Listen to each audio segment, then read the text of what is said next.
Alcatraz, uma prisão lendária, sendo considerada uma das prisões mais seguras do planeta.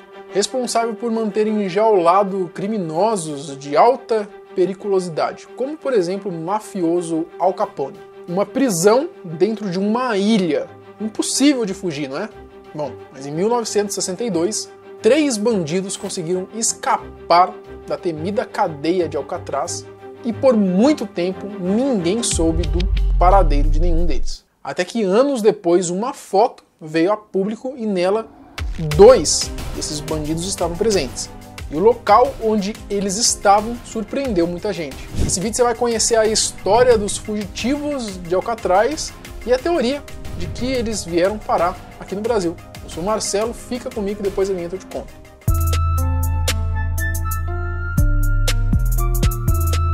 O Alcatraz é uma antiga prisão que ficava localizada em uma ilha no meio da Baía de São Francisco, na Califórnia. A prisão funcionou de 1934 até o início da década de 60, fechando de vez em março de 63. Tanto a ilha onde está localizada quanto a própria prisão são símbolos de uma época nos Estados Unidos onde foi preciso criar uma prisão no meio do mar para abrigar os bandidos mais perigosos do país. A prisão chegou a receber diversos nomes de peso, né, como o gangster Machine Gun e o criminoso Arthur Doc Barker.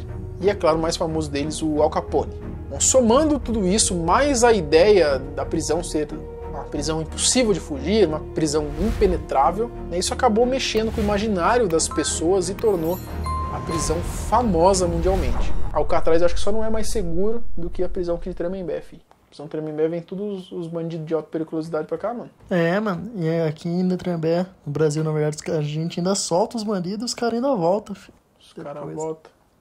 Às vezes volta, né? Às vezes não. A Suzane Richthofen. É, pô. Aqui em Tremembé, aqui, ó. Quem famoso? Suzane Richthofen, veio pra cá. Aquele a Matsunaga lá veio pra cá também, não veio? Liz Matsunaga. Não sei. O coisa lá da Eloá. É, o cara lá da Eloá, verdade. O Nardone. O Nardone, os Cravinhos também. Cravinhos. Os caras mais famosos tá pra cá, mano. Devia abrir um canal de TV pago, colocando eles numa rinha, tá ligado? Nossa, ia dar mó dinheiro pro governo. Diz que tem, né? Na Deep Web, né? Então. Será que é verdade? Bom, antes de virar uma das prisões mais famosas do mundo, a ilha serviu de farol e base militar americana durante quase 80 anos, né? E por conta dessa fama que a prisão tem, na década de 80, o local acabou se transformando em um ponto turístico. Então hoje você pode ir lá visitar Alcatraz se você quiser. Hoje nós vamos conhecer Alcatraz, que está ali no fundo. Daqui a pouco nosso barco sai, a gente vai dar um rolê por lá e contar mais histórias. Os fugitivos de Alcatraz. Bom, tudo começou em 1962, quando 4 prisioneiros de Alcatraz planejaram fugir da cadeia no dia 11 de junho naquele mesmo ano, né? No final das contas, apenas 3 conseguiram fugir, que foram os irmãos Clarence e John Angley e o Frank Morris. O Frank Morris dizem que ele que era o cabeça por trás dessa fuga. Bom, todos eles tinham uma extensa lista de crimes cometidos e foram condenados por assaltos a bancos. Bom, eles acabaram sendo transferidos para Alcatraz justamente porque eles tinham um histórico de tentar fugir de outras prisões. Então lá seria o melhor lugar para eles ficarem, né? As autoridades acreditaram que lá em Alcatraz eles iriam sossegar. Mas não foi bem assim, né? Durante as investigações foi descoberto que essa fuga já tinha sido planejada durante meses. Mas como eles conseguiram fugir de um lugar que era praticamente impossível de fugir? Impossível até aquele momento, né? Os presos, eles descobriram uma espécie de corredor que não era vigiado no bloco onde eles estavam, né? Então eles martelavam o concreto que já era danificado por causa da umidade do mar com ferramentas simples, né? Como uma colher, uma moeda de 10 centavos, uma broca improvisada a partir de um aspirador de pó roubado. Bom, e para que os guardas não escutassem o barulho deles trabalhando, né? Um deles tocava uma sanfona. Olha que ideia genial, né? Bom, quando chegou o dia da fuga, eles deixaram máscaras feitas de papel machê em suas camas para despistar os guardas, quando os guardas passassem a achar que tinha alguém lá dormindo na cama, tá ligado? Utilizando pedaços de arame, reboco, sabão, tinta cor de pele e cabelo humano, os presos fizeram réplicas detalhadas de suas próprias cabeças. Eles também usaram mais de 50 capas de chuva para confeccionar um colete salva-vidas e também fizeram uma espécie de bote de borracha medindo 1,80 m por 4,30 m, né, que foram usados ali durante a fuga.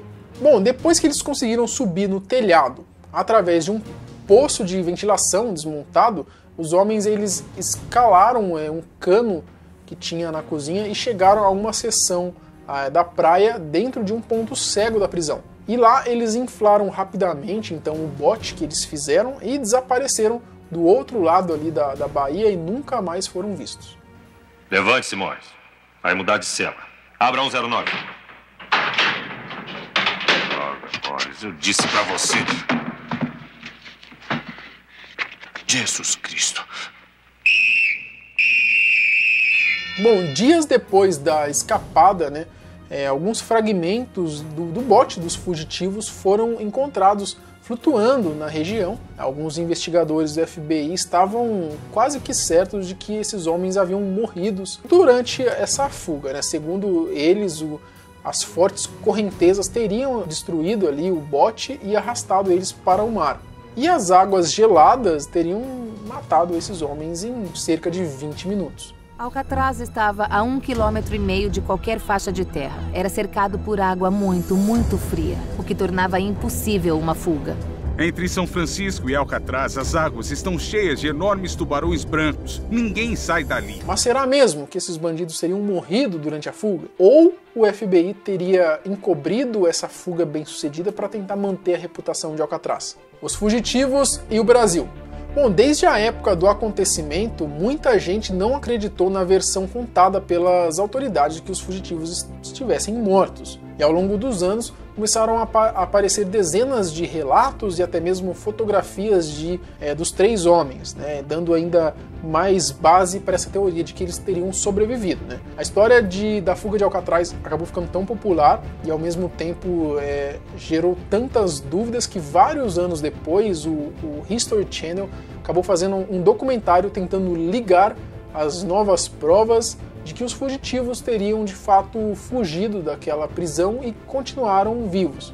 A equipe do documentário acabou visitando familiares dos envolvidos, coletando mais provas. A mãe dos irmãos Engel, por exemplo, continuou recebendo flores e cartões dos filhos durante anos após o ocorrido.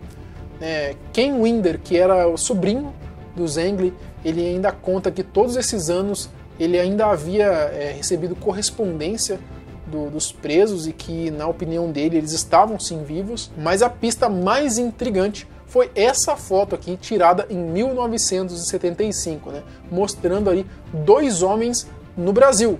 E o fotógrafo dessa foto alegou serem John e Clarence Engel. O fotógrafo em questão foi o Fred Freese, um amigo de infância dos irmãos, né. Ele conta que em uma viagem ao Rio de Janeiro em 1975, um norte-americano se aproximou dele e simplesmente do nada perguntou: "Você se lembra de mim?"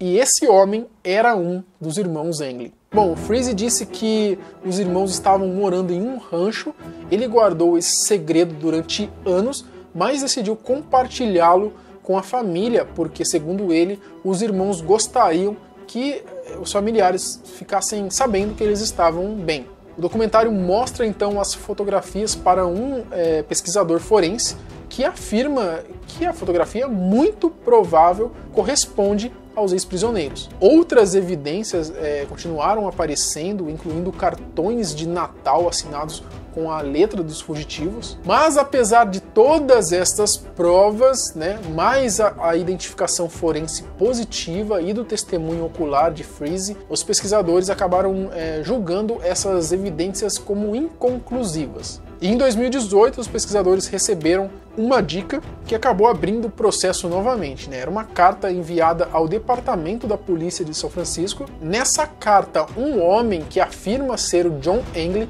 revelou que o Morris e o seu irmão estavam mortos e enterrados com nomes diferentes. Ele também explicou que queria fechar um acordo com o FBI. Nessa carta, o John, que agora já era um idoso, ele se ofereceu para cumprir as sentenças a sentença de prisão em troca de cuidados médicos que ele precisava. Mas, infelizmente, essas evidências também não foram o suficiente para saber se os verdadeiros fugitivos haviam sobrevivido ou não. Enfim, o fato é que mesmo após tantos anos de ocorrido, a verdade ainda não veio à tona.